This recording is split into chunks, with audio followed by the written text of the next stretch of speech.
आज हम बात करेंगे हल्दी की एक्सपोर्ट क्वालिटी कैसे मेंटेन की जा सकती है। हमारे साथ हैं अली अकबर साहब। अस्सलाम वालेकुम सर, क्या हाल है? वालेकुम अस्सलाम कलीमुल्लाह। मैं ठीक हूँ, आपका क्या हाल है? अल्हम्दुलिल्लाह सर, मैं ठीक हूँ। सर आप हमें बताएं कि हल्दी की एक्सपोर्ट क्वालिटी कैसे मेंटेन की जा सकती है। जी बिल्कुल कलीमुल्लाह, बहुत अच्छा सवाल है। जी सर, बहुत शुक्रिया। जब भी हम किसी बिजनेस में जाते हैं तो क्वालिटी बहुत ज़्यादा मैटर करती है। जी सर। अगर आप जो आपसे क्वालिटी डिमांड की गई है वो क्वालिटी दे नहीं पाते तो आप मार्केट के अंदर टिक नहीं पाते। जी सर, बिल्कुल ऐसा तो ही है। इसलिए ये ज़रूरी है कि मार्केट में अपना फेयर शेयर लेने के लिए आपको अपने जो एक तो क्वालिटी पैरामीटर्स हैं या क्वालिटी स्पेसिफिकेशंस हैं उनको पूरा करना होता है। जी सर। दूसरा जो डिलीवरी टाइम है, जो पैकिंग रिक्वायरमेंट है, उनको भी मैनेज करना होता है। जी सर, ऐसा ही है। तो जब आपसे बात होती है कि आपने हल्दी की ये क्वालिटी देनी है, हल्दी की किस्में एक ही किस्म है लेकिन उसमें भी अच्छी क्वालिटी और बुरी क्वालिटी तो हर चीज़ में होती है। तो इसकी जब आप बाइंग करते हैं हल्दी की तो आपने ये देखना है कि एक तो प्रॉपरली ग्रोन जो हल्दी है जी वो सर। आपने जब बाय करनी है तो वो सही तरह से जो ग्रो हुई हुई हल्दी है वो। और उसके बाद फिर ये इसका जो प्रोसेस होता है, जब ज़मीन से निकालते हैं तो इसको सन ड्राई करते हैं। जी सर। इसको 10 से 15 दिन के लिए पूरे खेतों में फैला दिया जाता है और इसको इसको ड्राई किया जाता है। इस प्रोसेस से गुजारने के बाद फिर इसको जो है बॉयल किया जाता है। अब बॉयल करने के लिए किस टेम्परेचर पे बॉयल करना चाहिए, कितनी देर तक बॉयल करना चाहिए, ये सारी चीज़ें क्वालिटी डिसाइड करती हैं। जी सर, बिल्कुल ठीक है। और उसके बाद फिर जब आप उसको बॉयलिंग प्रोसेस से निकालते हैं तो फिर आपने उसको अगेन ड्राई करना होता है। जी सर। और उसको वो जो जिस इन्वायरमेंट में आप उसको ड्राई कर रहे हैं वो इन्वायरमेंट कैसा है, ठीक है, वहाँ पर जो है साफ सुथराई और बाकी सारी चीज़ें मेंटेन है आपकी। और उसके बाद फिर जब आपका ड्राई हो गया तो उसको फिर आपने स्टोरेज अपने वेयर हाउस में स्टोर करना है। जी सर। स्टोरेज के दौरान कौन सी कंडीशन है, कितना टेम्परेचर है, रूम का टेम्परेचर क्या होना चाहिए, उसकी कंडीशंस कैसी होनी चाहिए, किस जगह पे स्टोरेज करना चाहिए, ये प्रॉपर जो है उसको कंडीशंस को मद्देनजर रखा जाता है। जी सर, बिल्कुल उसके ठीक है। बाद फिर इसका ग्राइंडिंग का प्रोसेस आ जाता है। ग्राइंडिंग में फिर इसका जो कलर है और इसके वो सारी जो चीज़ें आ जाती हैं कि हल्दी का कलर कैसा होना चाहिए, उसकी ग्राइंडिंग जो किस लेवल तक करनी चाहिए, कितनी बारीक होनी चाहिए, कितनी जो है वो बारीक नहीं होनी चाहिए, ये सारा जो आ जाता है। तो ये जितने भी इसके ग्रैनुलर से लेकर उसका ज़मीन से निकालना है, सन ड्राई करना है, बॉयलिंग करना है, ड्राइंग करना है, स्टोरेज करना है, फिर ग्राइंडिंग करना है और लास्ट में ग्राइंडिंग के बाद इसकी पैकिंग है कि आप जब ग्राइंडिंग के बाद हल्दी का पाउडर बन गया तो उसकी पैकिंग जो है किस तरह से होनी चाहिए कि एयर में ह्यूमिडिटी है या बारिश है या मौसम जो है या सीज़न जो है उसको इफेक्ट ना कर सके। जी सर, क्योंकि बिल्कुल वो ठीक जो है। पाउडर फॉर्म में आया फिर वो जल्दी से ख़राब होने के चांसेस उसके होते हैं, तो इसलिए उसको एयर टाइट पैक्स के अंदर पैकिंग उसकी की जाती है जी कि सर। पॉलीथीन बैग्स लगाकर और प्रॉपर। तो ये जो सारी चीज़ें हैं इनको अगर आपके कंट्रोल में है और आप इसको बेटर मैनेज कर सकते हैं तो आप एक्सपोर्ट क्वालिटी डेफिनेटली मैनेज कर सकते हैं। जी सर, बिल्कुल अगर ये ठीक है। आपके कंट्रोल में नहीं है तो फिर आपको पहले इस सारे साइकिल को स्टडी करना चाहिए कि जब आपने उसको बाय किया, उसके बाद बॉयल किया, ड्राई किया, स्टोर किया, फिर उसकी ग्राइंडिंग का प्रोसेस हुआ, बाद में जो ग्राइंडिंग के बाद पैकिंग का प्रोसेस है। तो हर जो इम्पोर्टर कंट्री है उसकी पैकिंग की रिक्वायरमेंट डिफरेंट होती हैं। जी वो सर। अपनी रिक्वायरमेंट देता है। फिर 5 kg हो सकती है, 10 kg हो सकती है, 40 kg हो सकती है, 100 kg, मैक्सिमम 40 kg तक ज़्यादातर चलती है। जी सर, बिल्कुल ठीक तो है। डबल पॉली बैग के साथ और इस तरह से। तो अब ये जब सारी चीज़ें आ जाती हैं, अगर आपको ये सारे पैरामीटर्स का पता है, इन सारे जो सिचुएशन का पता है और आप इसे बेटर मैनेज कर सकते हैं तो आप एक अच्छे एक्सपोर्टर बन सकते हैं। जी सर, इसके बिल्कुल ठीक है। बाद जो अहम होता है आपके लिए कि इन टाइम डिलीवरी। जी सर। उसके लिए ज़रूरी है कि आपकी जो कार्गो सर्विस है या जो लॉजिस्टिक्स है वो जो है वो आपके पास एक अच्छी होनी चाहिए। आप मतलब कुछ सस्ती सर्विस ढूंढ लें जो आपकी शिपमेंट 15 दिन में पहुंचनी है वो 40 दिनों में पहुंचाए। जी सर। लेकिन बाज़ जगहों पे जो समझ लें कि आपका टाइम बहुत ज़्यादा मैटर करता है, जैसे मतलब यहाँ पे नवरोज़ है, सीज़न है और इसी तरह से हर जगह पे मतलब सीज़न होता है। तो अगर आपकी शिपमेंट लेट पहुँचती है तो उससे बेहतर है कि वो ना पहुँचे।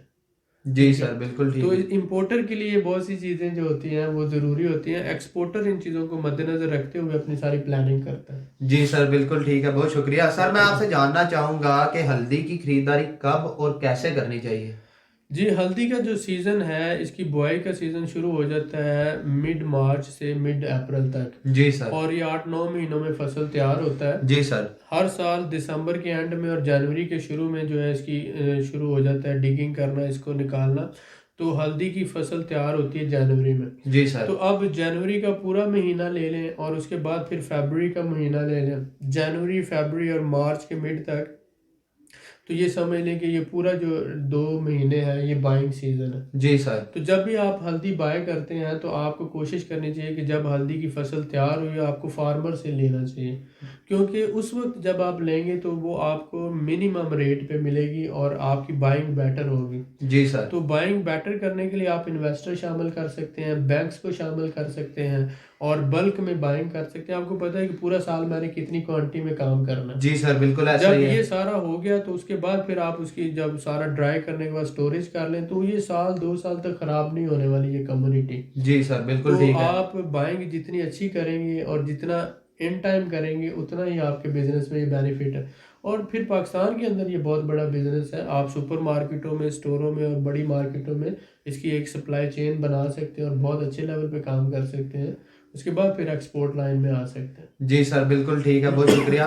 सर मैं आपसे जानना चाहूँगा हल्दी की एक्सपोर्ट पैकिंग रिक्वायरमेंट क्या है और इसे कैसे मैनेज कर सकते हैं? देखिए, स्पेसिफिकली जैसे जापान है उसकी डिफरेंट रिक्वायरमेंट है, टर्की है उसकी डिफरेंट रिक्वायरमेंट है, रशिया की है। तो वो हर कंट्री जो है अपनी, मतलब हर इंपोर्टर अपनी एक देगा। हो सकता है वो आपको कोई स्पेसिफिक दे दे कि मुझे पर केजी के हिसाब से पैकिंग चाहिए, कोई आपको हाफ केजी की पैकिंग कह सकता है, कोई मतलब हाफ केजी के फिर आगे उसके बैग्स बना दें, या फिर 5 केजी या इसी तरह से 10 केजी और 40 केजी तक जाता है। जी सर। तो वो आपका इंपोर्टर आपको स्पेसिफिक रिक्वायरमेंट देता है, उसके लिए कोई इतना इशू नहीं है। मोस्टली अगर आप उन रिक्वायरमेंट्स को मीट कर सकते हैं तो वेल एंड गुड, नहीं तो आप उन्हें कह सकते हैं कि हम आपको 40 केजी के बैग में दे सकते हैं, हम आपको 10 केजी के बैग में दे सकते हैं, आप आगे जैसे मर्जी कर लें, हमारे लिए ये फैसिलिटी हमारे पास मौजूद नहीं है। बाज़ जो होते हैं वो प्रिंटिंग एंड लेबलिंग के हवाले से भी बात करते हैं, तो उसमें वो अल्टरनेटिव्स होते हैं आपके पास। अगर आप बड़े लेवल पे या इस तरह का सेटअप नहीं है कि आप ये प्रोवाइड नहीं कर सकते तो परेशान होने वाली ज़रूरत नहीं है। जी सर। आप इंपोर्टर के साथ उसको निगोशिएट कर सकते हैं और उस हवाले से रेट्स अप एंड डाउन हो सकते हैं। लेकिन डेफिनेटली अगर उसने आपके साथ काम करना है, आप एक क्वालिटी प्रोडक्ट दे रहे हैं, आप उन्हें कह सकते हैं कि हम 10 केजी में दे सकते हैं, 20 में दे सकते हैं, 40 में दे सकते हैं, डबल पॉली बैग के साथ दे सकते हैं, दैट्स ऑल। जी सर, बिल्कुल ठीक है, ठीक है। वो आपके साथ कमिट करेंगे और उसके बाद आपके साथ काम शुरू कर देंगे। आपकी क्वालिटी और डिलीवरी ये दोनों चीज़ें मैटर करते हैं। जी सर, बिल्कुल ठीक है, बहुत शुक्रिया। वेलकम। सर मैं आपसे जानना चाहूँगा कि बैंक से रनिंग फाइनेंस लेकर किस तरह सीजनल बाइंग की जा सकती है? जी, इसमें जब भी कोई बंदा होलसेल पे काम करता है या एज ए ट्रेडर लोकल या इंटरनेशनल लेवल पे काम करता है, जी सर। तो उसके लिए सबसे अहम होता है कि उसने अपने जो जितने भी कस्टमर हैं लोकल, बड़ी मार्केटें हो सकती हैं या इंटरनेशनल बायर्स हो सकते हैं, पूरा साल उनकी सप्लाई को कैसे मेंटेन रखना है। जी सर। अगर आप पूरा साल उनकी सप्लाई को मेंटेन नहीं रख पाते तो आप लोकल ट्रेडिंग नहीं कर सकते और ना ही आप एक्सपोर्ट कर सकते हैं। जी सर। तो इसके लिए आपको सीज़न में जो बाइंग करना होती है वो इस हिसाब से करना होती है कि 12 महीनों की 12 शिपमेंट है या 24 शिपमेंट है या आपकी जितनी भी शिपमेंट्स हैं आप उनको मेंटेन कर सकते हैं। बिल्कुल ठीक है सर। तो सपोज करें आपने हर महीने में एक शिपमेंट भेजनी है और साल में आपने 12 शिपमेंट भेजनी है, तो इसका मतलब ये हुआ कि आपको पूरे साल की बाइंग करना है जी और सर, बाइंग के बिल्कुल लिए ऐसा ही यही है। 2 महीने हैं। तो अब आपके पास इतना कैपिटल होना चाहिए कि आप अभी से बाइंग करके उसको स्टोरेज कर लो ताकि पूरा साल आप सप्लाई दे सको।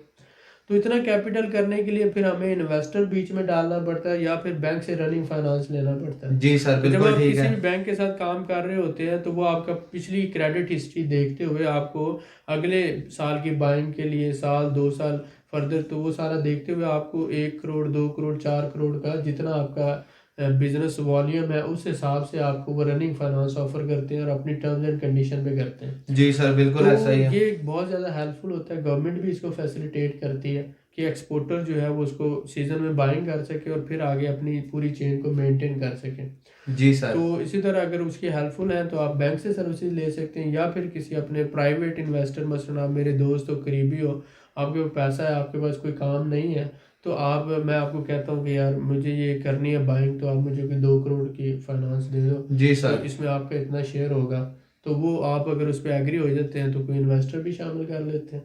तो डिपेंड करता है कि आप जो काम कर रहे हैं आपकी क्रेडिबिलिटी क्या है, मार्केट इमेज क्या है, आप किस तरह से काम कर रहे हो, फिर लोग आपके साथ काम करेंगे एज इन्वेस्टर, या फिर बैंक से आप ले सकते हैं। जी सर, बिल्कुल ऐसा ही है। ठीक है, बहुत लेकिन शुक्रिया। बाइंग के लिए उसका ज़रूरी है या तो आपके पास पैसा होना चाहिए या आपको पैसे का जी जी अरेंज जी। करना चाहिए, वरना आप सप्लाई चेन मेंटेन नहीं रख पाएंगे। जी सर, बिल्कुल ठीक है। सर मैं आपसे जानना चाहूँगा, हल्दी की जो मिल्स हैं या बिग सप्लायर्स हैं जो, इनसे किस तरह सर्विसेज ली जा सकती है?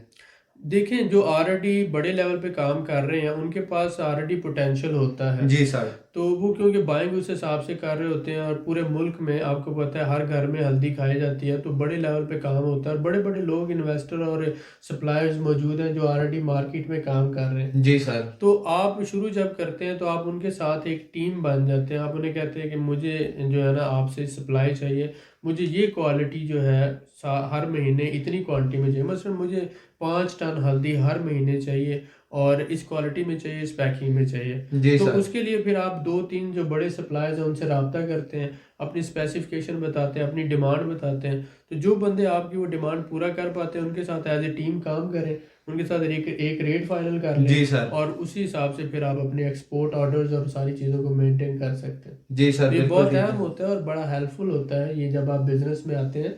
बिजनेस नाम ही टीम वर्किंग का है। आप अगर ग्रोअर से लेकर चलते हैं, फिर आगे ट्रेडर आ जाता है, फिर आगे एक्सपोर्टर है, फिर इंपोर्टर है, फिर होलसेलर है, रिटेलर है, ये 5-6 लोगों की एक बड़ी चेन होती है जिसमें हर बंदा मुनाफा कमा रहा है जी और sir. Business win win situation में होता है। इसमें चेन में अगर कोई भी बंदा फ्रॉड या धोखे की कोशिश करता है तो एक दफ़ा तो कर लेगा, लेकिन वो फिर चेन से आउट हो जाता है। जी तो सर, बिल्कुल ठीक इसमें है। हमेशा से कमिटमेंट के साथ और लॉयल्टी के साथ और टू द पॉइंट जो है जब आप काम करते हैं ऑनेस्टी के साथ और मेहनत के साथ, तो आपको कामयाबी मिलती है, मार्केट इमेज आपका डेवलप होता है और उसी बेस पर लोग आपके साथ क्रेडिट, यानी कि आपकी जब क्रेडिबिलिटी अच्छी होती है तो लोग आपके साथ क्रेडिट पे भी काम करना शुरू कर देते हैं। जी सर, आप बिल्कुल ठीक करोड़ों है। का बिजनेस कर रहे हैं, आप पैसा 1 रुपया नहीं दे रहे, करोड़ों का बिजनेस आ रहा है, आपको माल आ रहा है, आप आगे क्रेडिट पे दे रहे हैं, बीच में आपकी कोई इन्वेस्टमेंट भी नहीं है, लेकिन आप अपना मुनाफा कमा रहे हैं। जी सर, ऐसा लेकिन ही है। इसको एक टाइम लगता है, 6 महीने में साइकिल बन जाए, साल में बन जाए, 2 साल में बन जाए। एक वक्त ये आता है कि आप 10 करोड़ का माल उधार ले रहे हैं और इसे ही आगे आप 12 करोड़ में उधार दे रहे हैं जी सर। और आपका 1 रुपया भी बीच में नहीं लगा, ठीक है, और आप 50 लाख 1 करोड़ रुपया मुनाफा कमा रहे हैं। जी सर, तो बिल्कुल ठीक वो है। वक्त अर्निंग का होता है, लेकिन उस वक्त तक पहुंचने के लिए आपने अपना टाइम भी लगाया, पैसा भी लगाया और अपना एक मार्केट इमेज जो है वो क्रिएट किया।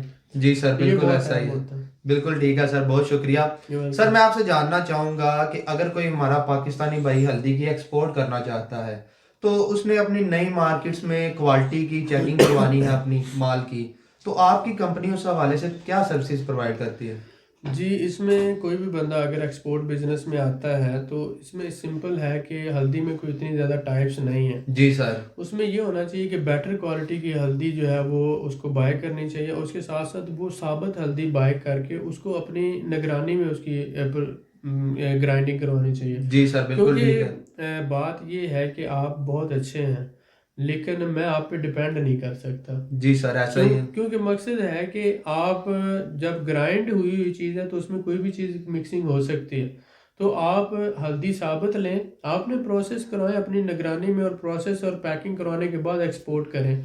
तो हमेशा से ये होता है कि जब हम डिपेंड करना शुरू कर देते हैं लोगों पर और हम कहते हैं कि ये हाजी साहब हैं, ये हमारे दोस्त हैं, ये हमारे भाई हैं, तो हम उनसे उम्मीदें वाबस्ता कर लेते हैं और बाद में वही लोग हमारी उम्मीदों को पूरा नहीं कर पाते तो हमें दुख होता है। जी सर। तो ये कहानी शुरू होती है डिपेंडेबिलिटी पे। अगर हम डिपेंड ही ना करें, अगर हम डिपेंड ही ना करें और अगर हम इतना अपना जो जो मार्केट का है सिस्टम कि आप जब पैसा दे रहे हैं तो माल ले रहे हैं, जी आप सर। एक माल लें और उसको अपनी अपनी सुस्ती और काहली को घर पे छोड़ दें और अपनी निगरानी में उसका सारा प्रोसेस करवाएं, उसको माल को लिया है उसकी ग्राइंडिंग करवाएं, ग्राइंडिंग करवाने के बाद उसकी पैकिंग करवाएं और वो सारी चीज़ों को आप मीट करें जो आपसे डिमांड किया गया है। तो हम कोशिश ये करते हैं कि हम दिन से रात ना हो अमीर हो जाएं, बल्क क्वांटिटी में हमारे पास पैसा आ जाए, लेकिन हमें मेहनत ना करनी पड़े। जी सर।